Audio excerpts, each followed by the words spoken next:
नमस्कार दोस्तों, आज के इस खूबसूरत दिन में मैं आप सभी दोस्तों का स्वागत करता हूं। दोस्तों, आज आप लोगों को कहीं ना कहीं मेरी याद तो बहुत ज़्यादा आ रही होगी, क्योंकि मैंने आप लोगों के साथ जिस तरीके का एनालिसिस किया था, मार्केट ने कहीं ना कहीं हमारे को वैसी चाल भी दिखाई है। दोस्तों, आज इस समय पर अगर आप निफ्टी 50 को देखे चलो तो शायद मैं उन चुनिंदा लोगों में से एक हो रहूँगा जिन्होंने आपको 23,521 के इंपॉर्टेंट लेवल के बारे में, 200 डेज के मूविंग एवरेज के बारे में बहुत ही खुले तौर पर समझाया था कि मार्केट का रेजिस्टेंस है 23,521। 23,521 को कंप्लीट करने के बाद मार्केट के अंदर जो शॉर्ट्स हैं उनके अंदर शॉर्ट कवरिंग आ सकती है, और शॉर्ट कवरिंग की रैली मार्केट को 23,807 तक पुश कर सकती है। मार्केट में शॉर्ट कवरिंग की जो रैली है वो शॉर्ट लिव्ड रहती है। 23,807 के बाद से मार्केट के वापस से नीचे पलटने के चांसेस बनते हैं, और मार्केट का तब जो लेवल बनता है वो है 23,521। अब अगर आप ध्यान से देखकर चलोगे, जिस तरीके के पैटर्न के बारे में मैं आपसे बात करके चल रहा हूँ, कहीं ना कहीं मार्केट में ये पैटर्न्स लगभग सभी तरीके के चार्ट्स में उभर कर आ रहे हैं। तो यहाँ पर इनको समझना बहुत ज़्यादा जरूरी रहेगा। देखो, मैं वैसे तो मतलब क्या कहते हैं, आप लोगों को एक चीज़ बता के चलता हूँ, लेकिन आज मैं आप लोगों को दिखा के चलता हूँ कि आप अगर इन सारी ट्रेंड लाइंस को मिलाकर चलोगे, ये इस जगह ले लेते हैं, ठीक है। तो इस जगह पर अगर आप मिलाकर चलोगे कुछ इस तरीके से, तो मार्केट के अंदर ये जो पॉइंट्स थे, इन पॉइंट्स ने इसको हल्का सा मैं थोड़ा सा पीछे लेके जाता हूँ इस जगह पर, ठीक है। ये ऐसे ये ऐसे ले लीजिए आप, ठीक है, ऐसे ले लेते हैं। देखो, अगर आप देखोगे तो निफ्टी इस ट्रेंड लाइन को रिस्पेक्ट देकर चल रहा है, और अकॉर्डिंग टू मूविंग एवरेजेस अब इसके मूविंग एवरेजेस फ्लैट होने शुरू हो गए हैं। मतलब इसने 200 डेज के मूविंग एवरेज के फ्लैट होने का मतलब है, पीछे इसने जो भी अपनी तेजी थी और पीछे इसके अंदर जो भी मंदी थी, उसने अपने आप को एवरेज आउट कर लिया है। और मार्केट का जो सेंटर निकल कर आता है वो 23,521 निकल कर आता है इस फाइनेंशियल ईयर का। बात समझ में आती है?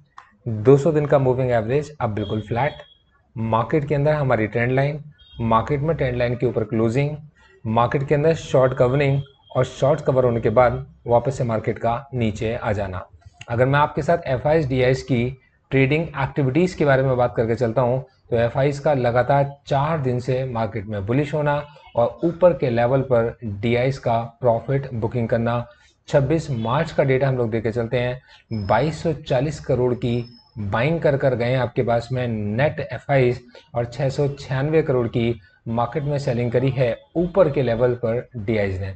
मैंने आप लोगों को इस डेटा के अकॉर्डिंग पहले भी बताया था कि मार्केट में शॉर्ट कवरिंग की रैली है, इसको लेकर ज़्यादा बड़ा बुलिश होने की ज़रूरत नहीं है। लेकिन क्या हमारे सेंटिमेंट्स मार्केट को लेकर बेरिश हो जाते हैं? तो मेरा जवाब है नहीं। धीरे धीरे ध्यान से समझ के चलिएगा। जो एनालिसिस मैं आप लोगों के साथ करके चल रहा हूँ, इसके बिहार पर मैंने आपको अपने एडवाइजरी पेजेस पर फ्यूचर्स एंड ऑप्शंस की रिकमेंडेशन शेयर की हुई हैं, आप मेरी क्लोज कॉल्स देख सकते हो। दोस्तों, इसी जगह पर मैंने डिफरेंट डिफरेंट स्टॉक्स को सेलेक्ट करते हुए अपनी जो गुल्लक्स क्रिएट की हुई हैं, तो मैंने अपने स्मॉल केसेस के स्टॉक्स के अंदर बहुत सारे चेंजेस किए हैं, जो कि मैं आप लोगों को समझा कर भी चलता हूँ कि मैं जो भी कुछ करता हूँ आपको हमेशा बता कर चलता हूँ, मैं आपको सब कुछ समझा कर चलता हूँ। ध्यान समझिएगा। मार्केट में 200 डेज के मूविंग एवरेज के फ्लैट होने पर मार्केट के अंदर मार्केट पार्टिसिपेंट्स अपने हैंड्स चेंज कर चल रहे हैं। धीरे धीरे जो कंट्रोल था, मतलब स्कूटर को जो चला रहे हैं, अब वो एफ चला रहे हैं, और डी ने अपना प्रॉफिट बुक करना स्टार्ट कर दिया है। ये बाइंग एफ के पास से आ रही है, मतलब एफ की अभी कॉन्टिन्यूस बाइंग में एक बाइंग शामिल हो जाती है। अब थोड़ा सा ध्यान से समझ के चलेंगे हम लोग इसी के साथ में बैंक निफ्टी को। तो पहले हमारी समझ में आ गया कि मार्केट में 23,521 हमारे पास बहुत इंपॉर्टेंट जोन का काम करेगा। मार्केट अगर नीचे से रिकवर होकर 23,521 को क्रॉस करेगा तो 23,521 के स्टॉप लॉस से हमारा व्यू मार्केट के लिए बुलिश है as per the trend line. 23,521 के नीचे जाने पर मार्केट फिर से रेजिस्टेंस फेस कर सकता है, मार्केट नीचे आ सकता है। तो मार्केट की इस तेजी के अंदर हमारा व्यू मार्केट को लेकर बहुत ज़्यादा बियरिश नहीं बन पा रहा है। थोड़ा सा मैं आपको आगे समझाता हूँ और क्लैरिटी मिल जाएगी आपको। देखिए, जब मैं आपसे निफ्टी बैंक के बारे में बात करता हूँ, तो मैंने आप लोगों को बताया था कि निफ्टी बैंक 200 डेज के मूविंग एवरेज से ऊपर निकलने के बाद मार्केट में 51,000 से अगर ये गैप अप खुला तो मार्केट में हमारे को रैली 52,000 तक की देखने को मिल सकती है, और मार्केट ने आपको एग्जैक्टली 52,000 तक की रैली दिखाई है। और उसके पीछे के मेरे लॉजिक थे, मैंने आपको बताया था कि इसके अंदर एक कप हैंडल का पैटर्न बनना है, जिसे आप लोग डब्ल्यू पैटर्न भी कह के चलते हो। भाई मेरे, आप इसका नाम जो मर्जी रख लो, मकसद क्या है? मकसद सिर्फ इतना है कि ऐसी कौन सी जगह है जिस जगह पर शॉर्ट करने वाले सेलर्स ट्रैप हो रहे हैं। अगर शॉर्ट करने वाले सेलर्स किसी पॉइंट पर जाकर ट्रैप होते हैं तो वो अपने शॉर्ट्स को कवर करते हैं, अपने प्रॉफिट के कम होने पर भी और मार्केट में किसी तेजी के आने पर भी। तो मार्केट में एग्जैक्टली वही हुआ, और मार्केट ने हमें शॉर्ट कवरिंग की रैली दिखाई। और अब मार्केट ने हमारे को जो ये रेंज मैंने आप लोगों के साथ डिस्कस की थी, इसने 51,037 को तोड़ा भी, 52,000 को दिखाया भी, और वापस से 51,037 के पास आया भी। अब क्या ये इसको तोड़ के नीचे की तरफ आ सकता है? भाई मेरे, मेरा क्या मकसद है, मैं ये देख रहा हूँ आपके पास में ये जो इतनी बड़ी कंसोलिडेशन इसके पास में थी, मार्केट में आज भी इसने इसी रेंज को फॉलो किया है, रिस्पेक्ट दिया है। मतलब शॉर्ट कवरिंग के बाद में कहीं ना कहीं ये इस जगह पर जाकर संभलता हुआ नजर आता है। मतलब ये कि बैंक निफ्टी की अब आने वाले अप्रैल की नई पोजीशंस बननी शुरू हो गई हैं, और मार्केट के अंदर ये जो रेंज है कंसोलिडेशन की रेंज रह सकती है। मार्केट अभी इसके बीच में कंसोलिडेट कर सकता है, उसके बाद ही अपना कोई डिसीजन लेगा अपनी डायरेक्शन को चेंज करने का। पीछे भी इसने मार्केट ने कॉन्टिन्यूसली इसी लेवल पर कंसोलिडेट होने के बाद ही कोई मूवमेंट आपको दिखाई थी, जो कि एक बड़ी मूवमेंट थी। तो मेरे अकॉर्डिंग अब बैंक निफ्टी को कंसोलिडेशन रेंज के अंदर फंस जाना होना चाहिए। थोड़ा सा फाइनेंस निफ्टी के बारे में बात करके चलते हैं। फाइनेंस निफ्टी को लेकर व्यू मेरा बहुत बुलिश था। मैं आप लोगों को फाइनेंस निफ्टी के बारे में 23,000 के लेवल से, जहां सारे मूविंग एवरेजेस कन्वर्ज हो रहे थे, कॉन्टिन्यूस कैंडल्स बन रही थी, आपको बताकर चल रहा था। और मार्केट में इस 23,000 के लेवल के पास जब मार्केट ने जो तेजी दिखाई, देखिए मैं आपसे बात आज की नहीं करके चल रहा, मैं आपसे आगे की भी बात करके चल रहा हूँ। मतलब मैं इतनी इंपॉर्टेंट बात करके चल रहा हूँ कि अब जो एक नया फाइनेंशियल ईयर बन रहा है, इस नए फाइनेंशियल ईयर के अंदर मार्केट पार्टिसिपेंट हर रोज के डिसीजंस नहीं लेते, उन्होंने अपने प्लान्स को बना रखा होता है, और as per there trade plan वो अपनी पोजीशंस बनाते हैं। अब आप खुद सोच के चलो, मार्केट के अंदर ये जो पोजीशंस आपको बनती दिखाई दे रही हैं, क्या ये डेटा आपको लगभग हर रोज दिखाई नहीं देता? क्या आपको नहीं लगता कि एफआईज हर रोज अपनी कुछ पोजीशंस को ओपन भी करते हैं और क्लोज भी करते हैं? सेम चीज डीआईज भी अपनी पोजीशंस को ओपन भी करते हैं और क्लोज भी करते हैं। तो यार मैं और आप ऐसी किसी स्ट्रेटजी की तरफ क्यों नहीं जाते जहां हमें अपनी पोजीशंस को शिफ्ट करना आता हो, अपनी पोजीशंस में प्रॉफिट बुक करना भी आता हो और एग्जिट करना भी आता हो लॉस की कंडीशंस में। तो यहां पर मैं बहुत सारी जगह पर आपको बताकर चलता हूं, जिसमें आपको मैं एक इंडाइसेस के बारे में भी आज आपको बताऊंगा।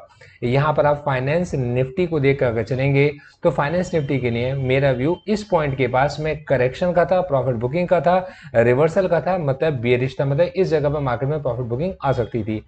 इस जगह से नीचे जाने पर मार्केट के अंदर मेरे को वेट करना है कि यहां पर एक छोटा सा मूव बेरिश साइड का बन सकता है, लेकिन फाइनेंस निफ्टी का ओवरऑल ट्रेंड आपका पॉजिटिव है। अब मैं ऐसा क्यों कह के चल रहा हूं? देखो, फाइनेंस निफ्टी अपने मोमेंटम की वजह से 200 डेज के मूविंग एवरेज को क्रॉस कर गया, 20 डेज के मूविंग एवरेज को क्रॉस करके गया, 5 डेज के मूविंग एवरेज को क्रॉस करके गया, और सबसे ऊपर चल रहा है। अपने बड़े रेजिस्टेंस को निकाल चुका है, और निकालने के बाद वापस से उसी जगह पर आकर सपोर्ट का काम कर रहा है। तो मतलब उसी जगह पर सपोर्ट ले रहा है, तो एक बहुत बड़ा रेजिस्टेंस अगर एक बहुत बड़ी सपोर्ट का काम करेगा, तो हमें क्या ऐसा नहीं मान लेना चाहिए कि जो नया फाइनेंशियल ईयर आ रहा है उसमें 24,829 के ऊपर हमारा व्यू बुलिश होना चाहिए? तो या हमारे को फाइनेंस निफ्टी की एक नई चाल के लिए तैयार हो जाना चाहिए?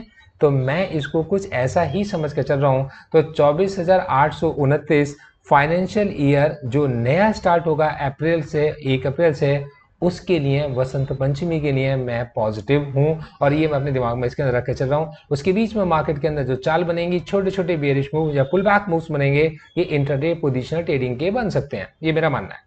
अब देखिएगा, मैं आगे आपको सेंसेक्स के बारे में दिखाता हूं, और शायद मैं उन लोगों में से एक होऊंगा जिन्होंने सेंसेक्स को आपको बहुत पहले बताया था कि सेंसेक्स के अंदर मार्केट में 73,500 के बाद से जो एक रैली बनेगी उसका जो लेवल है कहीं 75,000 के आसपास आ सकता है, लेकिन उन सारी उम्मीदों को तोड़ता हुआ इसने जो तेजी दिखाई है उसने 78,103, और यहाँ मैंने आपको बताया था कि एक बहुत इंपॉर्टेंट लेवल 78,107 का बनता है। इस 78,107 के लेवल को दिमाग के अंदर रखिए। आने वाले समय में अगर ये इसके ऊपर हमें क्लोजिंग देना शुरू कर देता है तो नए फाइनेंशियल ईयर के लिए 78,107 हमारे लिए इम्पोर्टेंट सपोर्ट जोन का काम करेगा, और यहाँ से मार्केट हमारे को जो नई तेजी दिखाएगा तो आप देख सकते हैं कि फाइनेंस सेंसेक्स के अंदर बहुत बड़ी चाल अभी बाकी है अगर हमारे मार्केट्स बुलिश हैं।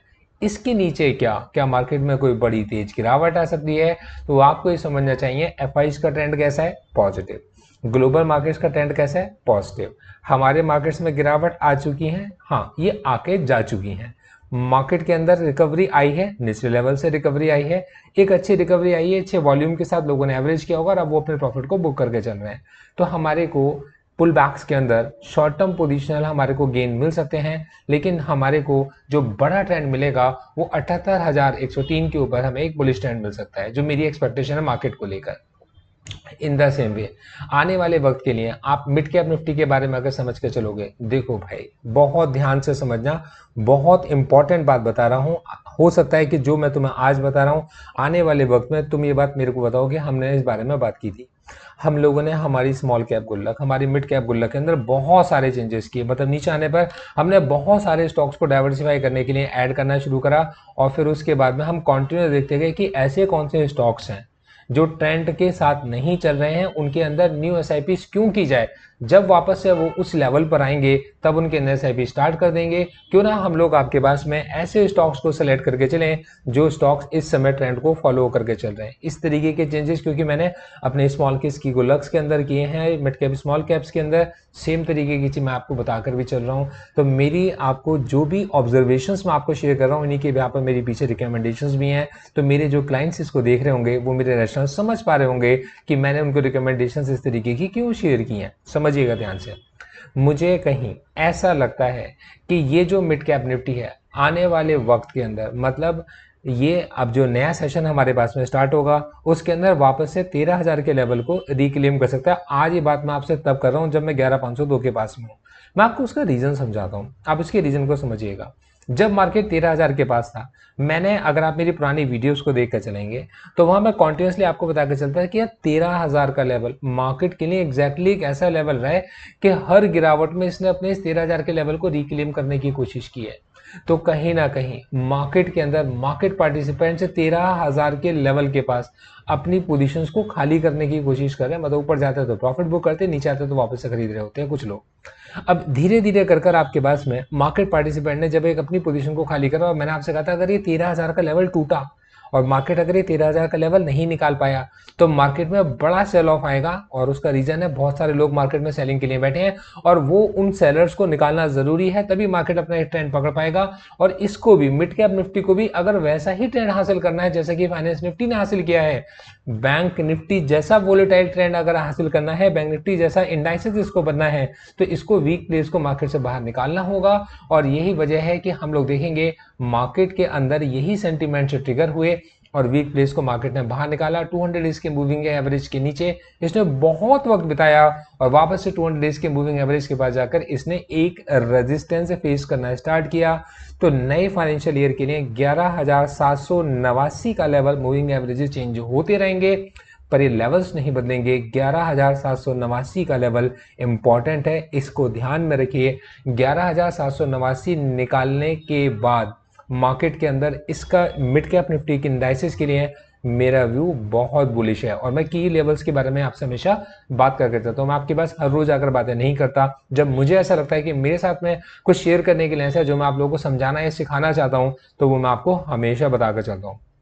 तो दोस्तों ये था मेरा एनालिसिस, और मैं उम्मीद करके चाहता हूँ आप में से जितने लोगों को ये एनालिसिस देखा होगा, पसंद आया होगा, आप इसे एक लाइक जरूर देके जाइए। Thank you so much, all the best.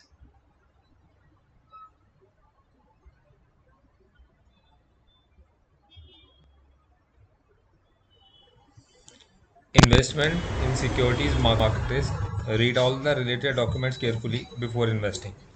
The securities quoted are for illustration only and are not recommendatory. Registration granted by SEBI, membership of BASL in case of investment advisors, and certification from NISM in no way guarantee performance of the intermediary or provide any assurance of returns to investors. All disclaimers can be read on gauravsir.in. आप सभी disclaimers को gauravsir.in website पर read कर सकते हैं. Thank you so much. आगे बढ़ते हैं.